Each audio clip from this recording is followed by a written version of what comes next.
What's going on, everybody? Welcome back to Marsh Talk. Today we have a guest that is a really good friend of mine, somebody I knew when I had the idea of starting this podcast that I was going to have him on the show. He's been there for me through a lot. He's taught me a lot. And so I knew at some point I was going to get him on the show. And now's a good time. He's got some good things going. He's got a couple businesses going. And so we're going to talk to Brock Miller today. What's going on, bud? No, not much. Appreciate you having me on. Absolutely no problem. Long time in the making. It is. It's a slow process for me. I haven't been putting the time in that I need to, but I'm trying to change that and I know get me, Marsh Talk rolling. me and all the other ones are gonna be on you about I need that. bumping out some episodes. Need that push. Yeah. Well, I'm sure some of my listeners know who you are, but for those who don't, tell me a little bit about yourself, who you are, and what you do. Yes. So I'm Brock. I went kind of I've always grown up in Louisiana, fishing, hunting. Started on a pond, and then moved up to a pirogue and got a kayak, and now we're running around in boats and trying to see how far we can go offshore in them. But kind of got my start, through kayak fishing. Met you, met a lot of cool people, kind of in the industry, and it's just kind of grown from there. Had a small business, Louisiana Custom Kayaks, for a couple of years, Yep. and we're kind of phasing out of that right now, and we got a couple of new things that we're doing. So it's a cool time, definitely an exciting time for us. Yeah, for sure. It's cool to watch it come to fruition, all the work you put into it. So really cool to see. I appreciate that. Well, before we get into the business side of things, how did fishing start for you? Where did that begin?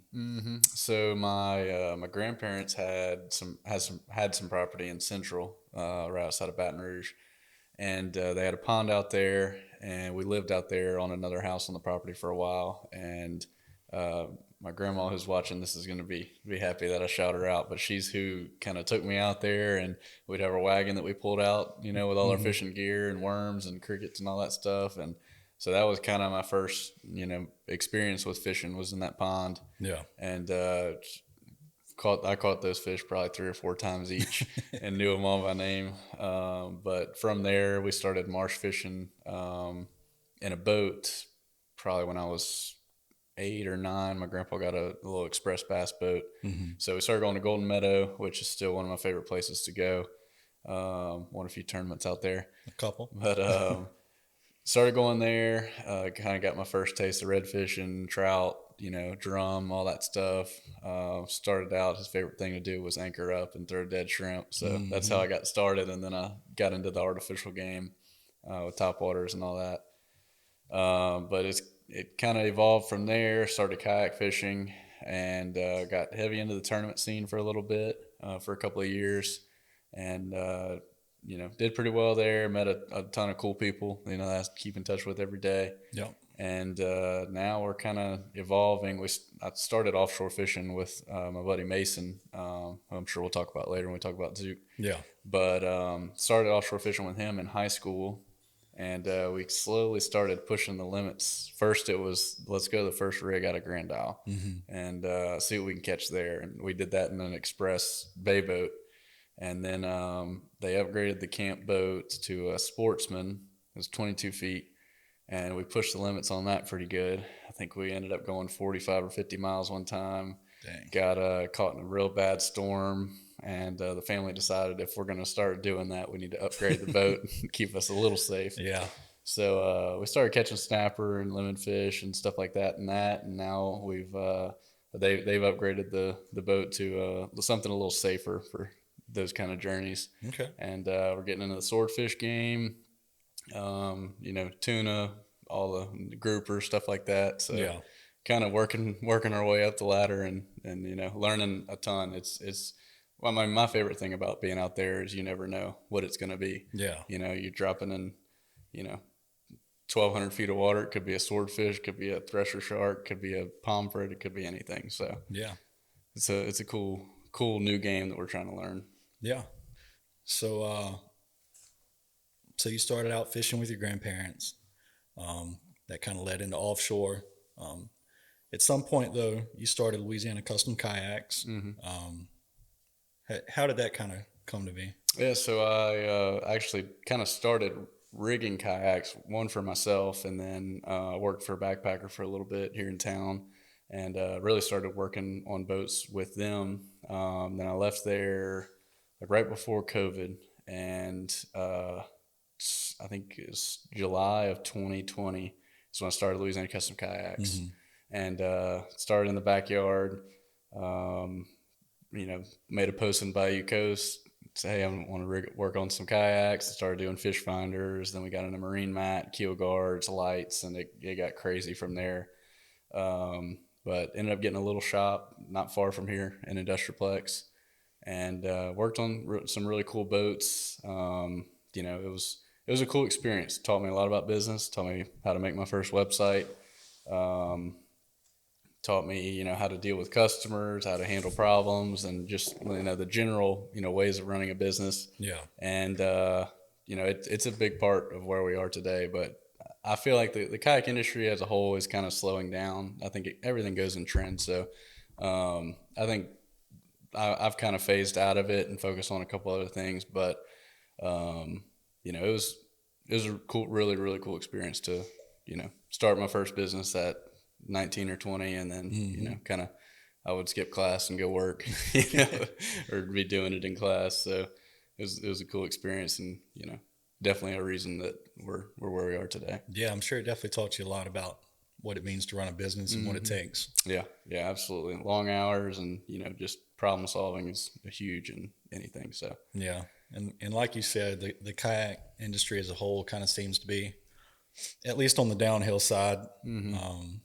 yeah, I don't think it's going away forever. I think it kind of peaked really really hard during the COVID time. Yeah. Because everybody was out there. They had a couple grand in their pocket from the government. They were going to buy a new kayak, and they were going fishing every chance they got. But I think that like technology has really really overwhelmed that kind of sport. Yeah. With all the motors and the 5 fish finders and all that stuff. So I think it's having like a little drawback, and people are getting more to the traditional, Yeah. going out and just pedaling around or paddling around and fishing. Yeah. So I think that'll help it kind of resurge over the next couple of years. It's kind of where I got to in the kayak thing. I stopped bringing my fish finder. It's no battery, no nothing. I just Yeah. dump it out the bed of the truck and just go try to find some fish. Yeah, that's what I fell in love with. I remember the first redfish that I sight fished in a kayak. It was in Golden Meadow. He was swimming left to right. I threw a H&H spinnerbait in front of him and watched him come out of the water and eat it. And that from that moment I was hooked. It's hooked. Yeah, I didn't want to do a single other thing besides chase redfish. So no, it's a cool sport, and I still got a kayak. I'll still probably go, but when I get an opportunity to go on a 37 Freeman, I'm probably taking that one. Can't blame you. It's a good opportunity to not pass up. Yeah. So, how did you? So you got out of the kayak scene. You got out of Louisiana Custom Kayaks. Then at some point you started Topwater Co. How did you get into that? So Topwater was formerly Twitch Fishing, which some Lafayette guys probably are familiar with. But I'd worked with Twitch probably before LA Custom Kayaks on just like social media stuff. That's kind of what I've always done as I've come up, was do things on social media and promote and help people grow businesses. Yeah. And so I offered to buy it from him back then when the guy was still running it. And he gave me, kind of a high number, more than I wanted to pay, and probably more money than I had back then. And so I told him no. And then I think it was December of 2023. I think that's when it was.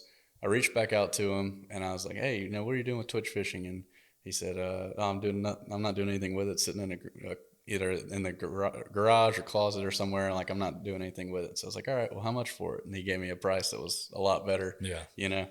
And so I basically bought his inventory, rebranded everything, built a new website, new packaging, spent, basically all of December of 2023, redoing things. Yeah. Relaunched it late December, and then it was slow to start, as with any business. And then I really started diving deep into Facebook ads. And I took like a $99 course, stayed up all night. You can ask my now wife. Like, I would lay down to go to sleep, couldn't fall asleep, so I'd get up and go, to the computer and spend another 5 hours, learning stuff. Yeah. And so started, kind of implementing that stuff with the Facebook ads, and started like seeing some good traction start come through. I'm like, oh, this makes sense. So, Yeah. press these buttons and put this money in, and I get this money out, and it's profitable. So started kind of building on that. Launched a few video ads, and it really started upticking quick. And I remember the guy I bought it from gave me like his contact for his supplier. And I remember getting it. I'm like, I'm probably not going to need this for a while. And sure enough, we sold out almost all our inventory in January in a month. Wow. So I was like, oh, okay. We got to figure this out. So got in touch with the supplier, reordered, and it was like January was like this, and then February was like that because we didn't have any inventory. Yeah. So we got restocked after Chinese New Year and all that stuff, and launched, like basically relaunched everything in March, and it just steady went up, kind of a hockey stick for the majority of the year. And I think we launched on TikTok Shop in July, maybe somewhere around the middle of the year, and that was another like crazy hockey stick of growth. Yeah. Because it's like the Wild West right now of just easy to promote. You just got to put your stuff in front of the right people, and it takes off. Now, I didn't even mention it because I already know, but for the people who don't know, what product did you start off with Topwater Co? So it's a little, we call them speed clips. A bunch of different people sell them, but I guess I figured out a way to market them. Yeah. But it's a little speed clip. We've used them for years just to swap out baits between topwaters and jigs and jerk baits and stuff like that. So that's kind of where it started, and now we've got our small batch topwater drops and apparel, other swag and merch and scissors, and we're just kind of slowly adding on with each order and getting a few more products in. That, and then we also work pretty closely with Aaron at Four Horsemen, and then Lane at Death Grip, and we've first we started telling them on TikTok, and then we brought them over to the website, and they've been doing pretty well for us too. I got you. Yeah, you introduced me to the speed clip one day when we went out fishing. We was going to, I guess it was basins, and you said we're going to throw topwater all day long. Yeah. And you said tie one of these clips on, and I did, and I liked it. Yeah, it's a good product. It's a cool product, and we've been through a couple different versions. The guy who had it before, he had like 8 different models, and I was like, man, these people don't know what they need. So first thing I did was slash like 4 of them. We went down to 4 models: a mini, small, medium, and large. Kept it simple. We tweaked a few things with the supplier on where the metal needs to end, where it needs to overhang, and I think we got a good product. We got a lot of reviews that are good. So that's kind of at this point it kind of grows on its own and speaks for itself. Yeah. Now, was there something you seen in that product that made you want to go after buying that company? It was kind of on a whim. I mean, I knew they were a good product. I had no clue what the potential was. Yeah. It's, I think I had a couple conversations with my uncle who lives in Oklahoma, and he's a great businessman, made a bunch of money, and he's very wise on, kind of running businesses. And he's like, man, you can find any product out there and sell it and, make a living off of it. Like, I got a guy who makes $1 million selling cardboard boxes. And I'm like, all right, they can do cardboard boxes. I can figure out something that's simple too and sell it. So, I didn't know what the potential was, but now we're kind of figuring it out as we go. Yeah, I mean, you're doing pretty good. What do you think has been? What do you owe the most for your success so far? I don't know. Probably persistence, being stubborn, not giving up. Yeah. There's been a lot of times where it's like you're sitting there like, what am I doing? What am I doing with my life? And trying to sell paper clips, and then we tweak something with an ad, or we fix something, and it takes off, and then we add that little learning point to the file and can use it later on. Yeah. But being stubborn, persistence, and like I'm of the opinion of if other people have kind of gone through business and they've more than likely than not they've encountered the same problems that I'm running into. So I can go research it, read a book, talk to somebody, and figure it out. What have been some of the biggest challenges so far with Topwater Co? I've kind of made a couple of videos on social media about it. probably the managing the people. Big thing when I was running the kayak stuff is I had a few people who helped me out, but I was also the mindset of I have to do it myself to make sure it's done right. Yeah. And that's, if you want to run a small business, that's will work for a while. But when you want to scale it, there's no way you can do everything. So Yeah. kind of trusting people. You saw the guys in the shop who were packaging orders. My sister's been a huge help working with customer service. That was a big thing. Kind of the first thing I took off my plate was packaging the orders, so order fulfillment. So I brought in my brother and sister and a few other people who helped us out. And then the next kind of thing was dealing with the customer service, because when you start shipping out a couple thousand packages a month, the customer service emails start coming in. Sure. Post office lost my package, or a dog ate it or something. So we got to deal with those. Yeah. So my brother's been a great help at getting the orders out, and Harper's been a good help of handling the customer service stuff. So that's been the biggest, I guess, propulsion into driving the business is me giving up different responsibilities and kind of trusting other people to handle it, so then I can focus on the stuff that drives the revenue of posting ads, posting videos, TikTok stuff. So yeah, I'm sure that's difficult to do too, especially for somebody like me. I'm kind of a control freak with a lot of things, and I feel like I have to control every little detail of what I plan to do. That and probably automation. You hear it all the time now, every day, about AI and automation, using it in your business, and that's been another really, really big thing. And I kind of learned it because I worked a short stint, or about a year, for golfballs.com in Lafayette. Yeah. It's a great company. Nothing but good things to say about them. Just golf really wasn't my thing. I enjoy playing golf, but I didn't want to sell golf balls all day. Yeah. I wanted to sell fishing stuff. Yeah. So, but in working there for a year, I learned so much about automation and, how they run their business, that in their eyes, if you find yourself doing something over and over again on a daily basis and you can automate it, you should. Yeah. So, we have like an AI chat bot on the website that handles, I think it handled like 400 customer complaints over the last month without us having to answer an email. And then just automation emails and all kinds of stuff that we can, take our hands off of and take advantage of the technology. Yeah. So huge proponent for growth. Yeah, I imagine. It's kind of the world we're living in now too, AI is kind of taking over. So if you can use that to your advantage. Absolutely. Chat GPT. Yeah.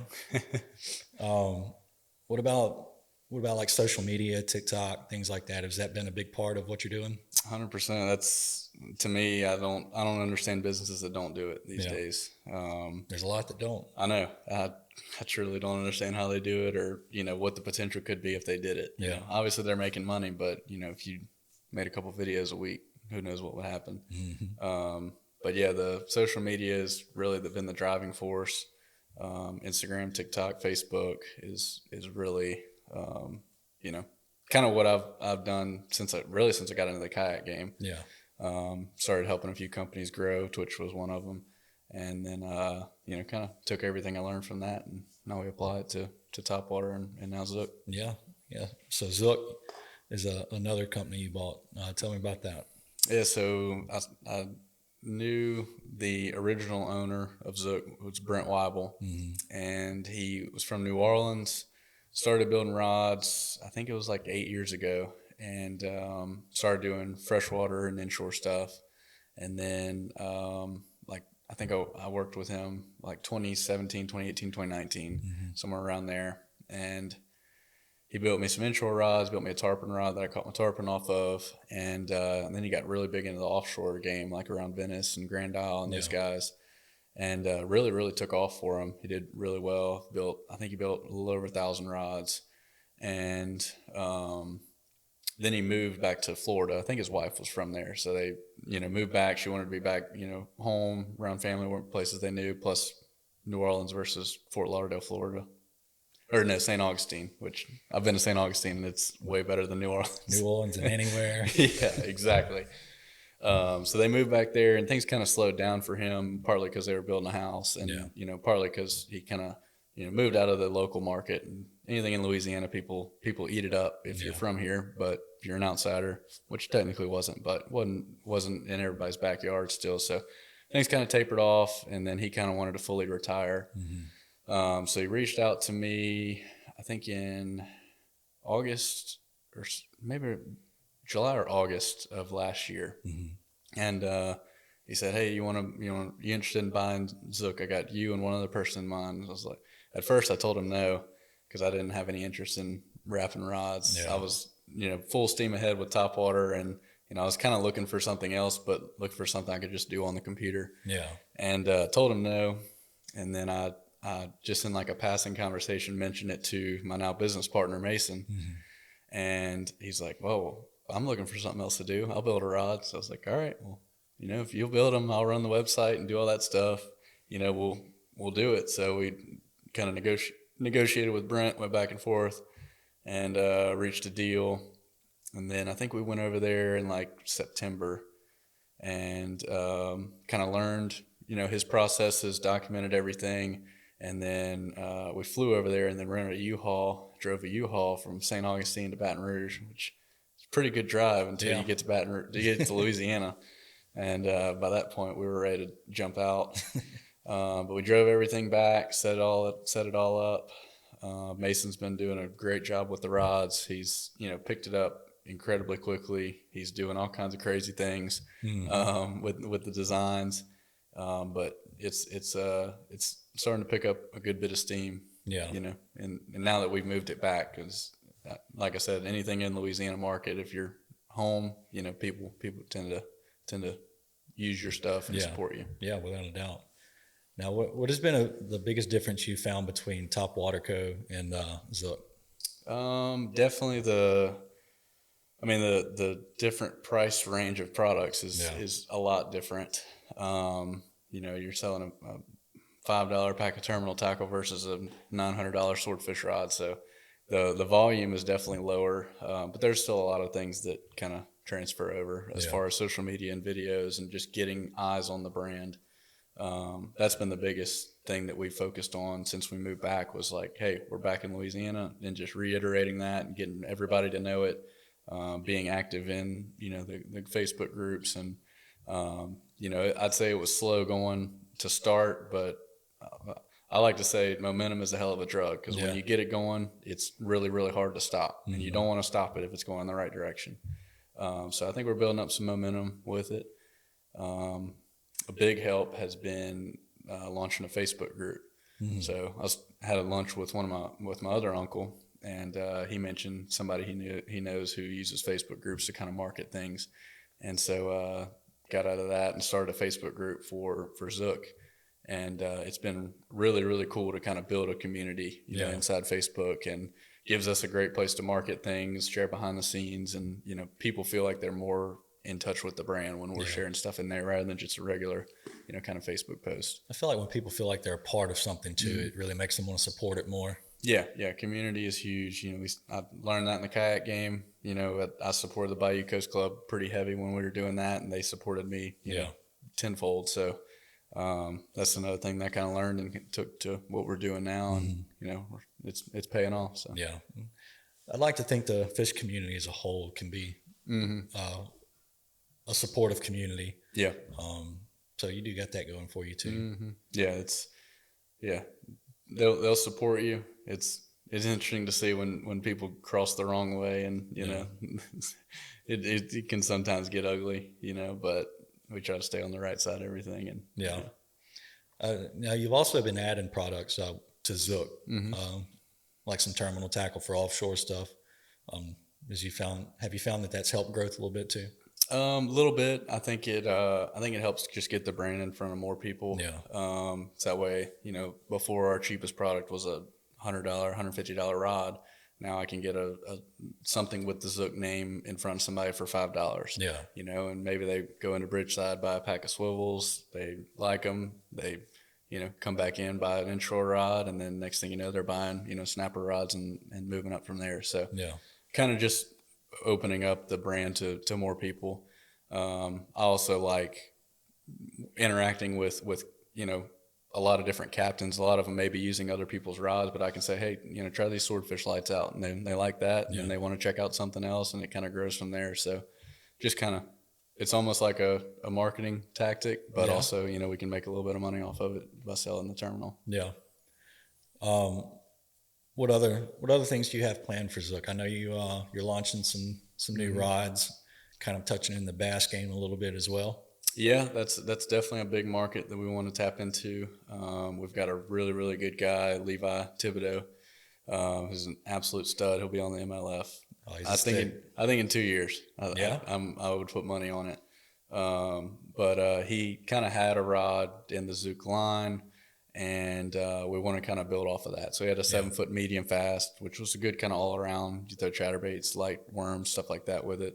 But he's really, really good with the forward facing sonar and throwing jerk bait. So the first thing we're coming out with is a jerk bait rod that's built on kind of his specs. We're on version number 5 of that right now, so we're taking our time, making sure it's done right.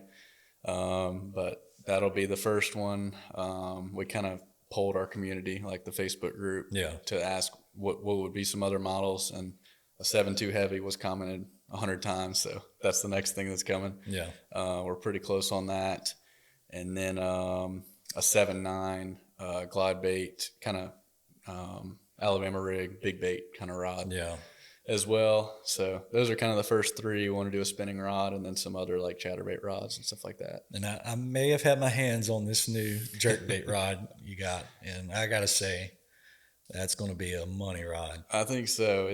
I was excited when I first saw it and like put a reel on it. It was really incredible how light it was. That was the first thing that stuck out to me. And I fished with it today and got to throw a jerkbait around with it. And I think we got a winner on one of these blanks that I'm about to give him. I think one of them is going to be the go-to. I really think that'll cross over well into trout fishing too. Yeah, it's going to be a good rod for that. Yeah, I think that's the thing about bass fishing and trout is there's a lot of like crossovers. Yeah, really close. As far as how technical you have to be about it, and the little intricacies about baits and presentation. I think a lot of those transfer over. So how damn picky they are. Yeah.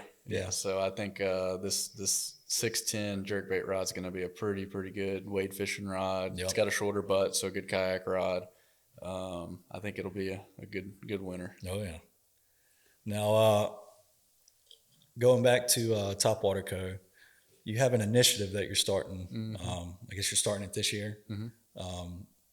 It means a lot to me because it's a lot of what I stand for and what Marsh Talk stands for.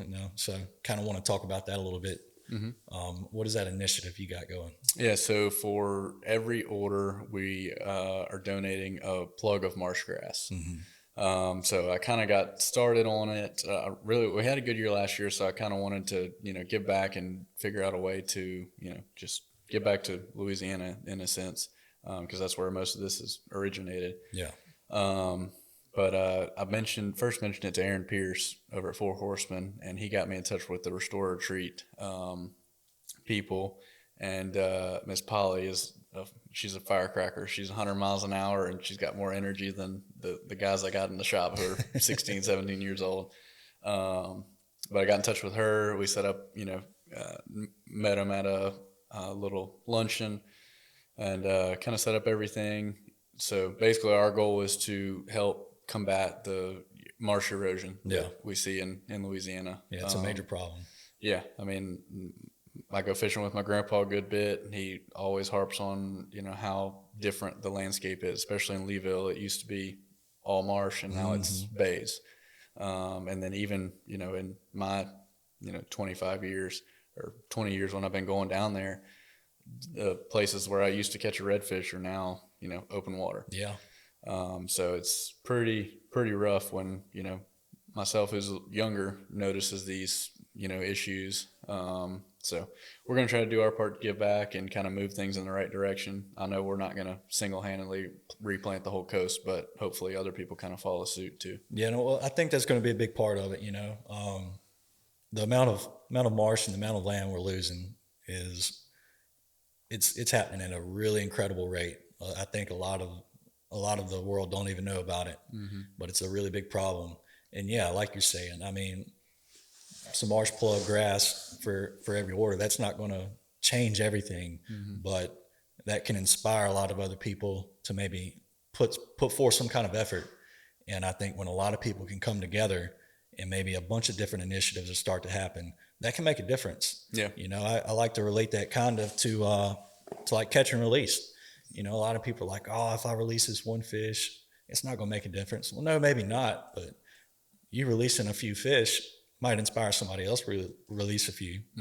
And then next thing you know, you got all kind of people releasing a few fish, and that's tens of thousands of fish that are getting released, and that can make a big difference. Yeah, I agree. I mean, it's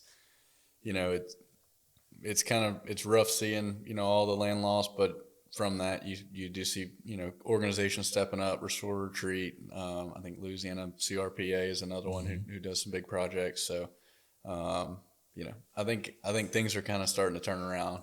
Hopefully it's not too late and we can make a difference. But at least we're not still the mindset of we'll handle that next year. Yeah. People are starting to step up. Well, that's kind of the typical Louisiana mindset with things. Kick the can down the road, and we'll change the limits next year, and it's typical Louisiana. Oh yeah, meat hall mentality. Yeah. Yeah, well, I got to say, I really appreciate you doing that effort. It means a lot to me. I'm sure it means a lot to other people. So it's, I plan on fully supporting you with it. I'm sure there's a whole lot of other people that are going to support you with it, and maybe it'll inspire some other people to do the same thing. I appreciate that. Yeah, no problem. Is there any other things you want to talk about your businesses as far as Topwater Co. and Zook? Man, not too much. We try to share, everything that we're doing on social media and kind of give people a good look at behind the scenes. I feel like that's what people kind of look for nowadays. Yeah. They're kind of tired of the, full production, super edited stuff. They want to see, hey, I screwed this up. This is how I fixed it, or this is what we're working on. So yeah, follow us on, the social media and keep up with all that. Plan on spending a lot of time on Grand Isle this year and, catching some fish, meeting people and kind of growing the brands. That's the biggest thing. Growing the community and seeing where it goes. I never thought I'd be, selling fishing gear and making a living, but here we are. And living the dream, man. That's what they say. Some days are better than others. Been, cheered out over some, guy puts his wrong address on the into the website, and we ship it to that address he gave us, and then I get a phone call and I'm being cussed up and down because I sent it to a horse pasture, and I'm like, man, That's where he told me to send it. Yeah, that's where he told me to send it, but I'll send you another one. Has that been your worst customer service so far? Man, that's one that sticks out mainly because it's recent. Yeah. I don't know. It's pretty interesting. Like I'm generally a pretty happy guy, but some of these people just are so mad that their paper clips in the mail are 3 days late, and they don't understand that it's not us. It's Nothing you can do about our it. lovely postal service. But I try to be patient with them and try to help them understand what's going on. Yeah. The snowstorm was a pretty big one. That one, and apparently our local post office decided to get rid of all their machines before the new machines came in.